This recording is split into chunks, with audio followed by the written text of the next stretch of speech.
पृथ्वी। ये क्या है? पृथ्वी पर जो है 71% क्या है? जल है। 71% क्या है? जल। और 29% क्या है? ठीक है। जिस पर हम लोग रहते हैं उसको स्थल कहते हैं। स्थल पे पेड़ पौधा पहाड़ जो भी है वो स्थल पे है। मात्र उसकी जो प्रतिशत है पृथ्वी कितना? 29%। सबसे ज्यादा क्या है? जल। सबसे ज्यादा क्या है? जल। इस 29% मतलब पृथ्वी पे जब हम लोग रहते हैं तो पृथ्वी को 7 बड़े प्लेटों में बांटा गया है। कितने? 7 बड़े प्लेट में बांटा गया। उसको हम लोग महादेश कहते हैं। क्या कहते हैं? महादेश। एशिया महादेश, अफ्रीका महादेश, यूरोप, ऑस्ट्रेलिया, उत्तरी अमेरिका, दक्षिण अमेरिका, अंटार्कटिका, ये सब होता है ना, उसमें बांटा गया। ये जो प्लेट जो पृथ्वी को होता है, पृथ्वी की जो परत होता है कितने हैं? 3 परत। 3। इसको हम लोग बोलते हैं क्रस्ट। क्रस्ट। इसको हम लोग कहते हैं मेंटल। और इसको हम लोग कहते हैं कोर। ये जो होता है ये ठोस अवस्था में होता है। कौन सा अवस्था? ठोस अवस्था। और ये जो होता है अर्ध तरल होता है। क्या होता है? अर्ध तरल होता है। और ये जो होता है पूरी तरह से तरल होता है। तो पृथ्वी की जो प्लेट है वो अर्ध तरल पर स्थित है। जैसे आटा सान के रखा जाता है ना, तो वैसे यहाँ ये आटा जैसा है। तो आटा को ऐसे जब हम हाथ दबाएंगे तो हाथ क्या होगा? गति करने लगेगा। तो वैसे ही पृथ्वी उस पर जब दबी रहती है तो क्या गति करने लगता है। वही प्लेट जब गति करते करते आपस में जैसे टकरा जाता है तो क्या होता है? कंपन उत्पन्न होता है। क्या होता है? कंपन। जब दो वस्तु को हम लोग आपस में टकराते हैं क्या होता है? कंपन उत्पन्न होता है। उसी कंपन को हम लोग कहते हैं भूकंप। क्या कहते हैं? भूकंप कहते हैं। ठीक है। उसी कंपन को क्या कहते हैं? भूकंप।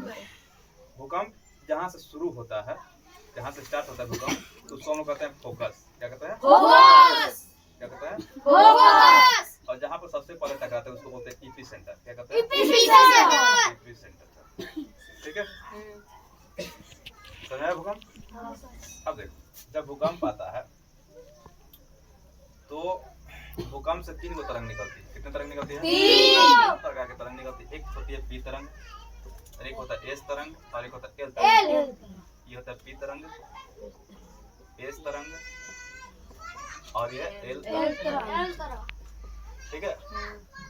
इसका जो स्पीड होता है ये होता है 6 किलोमीटर पर सेकंड का होता है। और इसका जो स्पीड होता है 3 किलोमीटर पर सेकंड का होता है। और इसका जो स्पीड होता है 1.5 किलोमीटर पर सेकंड। ठीक है। ये आता है तुरंत मतलब चल जाता है। ये थोड़ा धीरे धीरे आता है और ये पूरा धीरे धीरे आता है, एकदम आराम से पूरा हिलावट डुलावट आता है। ये सबसे ज्यादा खतरनाक होता है, ये सबसे कम खतरनाक होता है। और ये तो दोनों के बीच में ये ना ज्यादा खतरनाक होता है ना ज्यादा कम। ठीक है। अब देखो, जब भूकंप आता है तो भूकंप को हम लोग रिक्टर स्केल से मापते हैं। किससे मापते हैं? रिक्टर स्केल से मापते हैं। रिक्टर स्केल से मापते हैं। ठीक है। भूकंप को जब दर्शाया जाता है तो उसको सिस्मोग्राफ का दर्शाया जाता है। किस ग्राफ पर दर्शाया जाता है। ठीक है। सिस्मोग्राफ पे दर्शाया जाता है। रिक्टर स्केल पर जो होता है 1 से लेके 9 तक की संख्या अंकित रहती है। जैसे 0, 1, 2, 3, 4, 5, 6, 7, 8, 9। पहली वाली संख्या दूसरी बाद वाली संख्या पहली वाली संख्या 10 गुना खतरनाक होती है। कितने गुना खतरनाक? 10 गुना। मतलब 7 की तीव्रता का जो भूकंप आता है तो उसको मतलब खतरनाक माना जाता है। ठीक है। 7 से और अधिक आता है तो और खतरनाक होता है। 7 से कम आता है तो पता नहीं चल पाता। जैसे 5, 6 का आता है, 4 का, तो पता नहीं चलता है। तो भूकंप भी आया। ठीक है। अब मान लो भूकंप आ गया तो हम लोग को क्या करना चाहिए? भूकंप जब आ गया तो उसमें क्या सावधानी बरतनी चाहिए? तो मान लो यदि तुम्हारा घर, ये तुम्हारा घर हो गया। ठीक है। ये क्या हो गया? घर। ये घर मान लो घर के अगल बगल खुले मैदान है। ठीक है। अब भूकंप आ गया, ये घर से तुरंत निकलकर कहाँ भाग जाना चाहिए? खुले मैदान में। ठीक है। लेकिन मान लो ऐसी जगह तुम्हारा घर है कि इधर भी बिल्डिंग, इधर भी बिल्डिंग, इधर भी बिल्डिंग, इधर भी बिल्डिंग, ये सब आज चारों तरफ क्या है? बिल्डिंग। और बीच में तुम कहीं निकलने की जगह नहीं। इस अवस्था में जब भूकंप आ जाए तो जो तुम्हारा घर है, घर के कमरा में जाना है।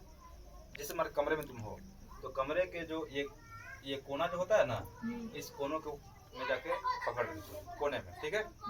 या पलंग हो तो पलंग के नीचे घुसने से, ठीक है।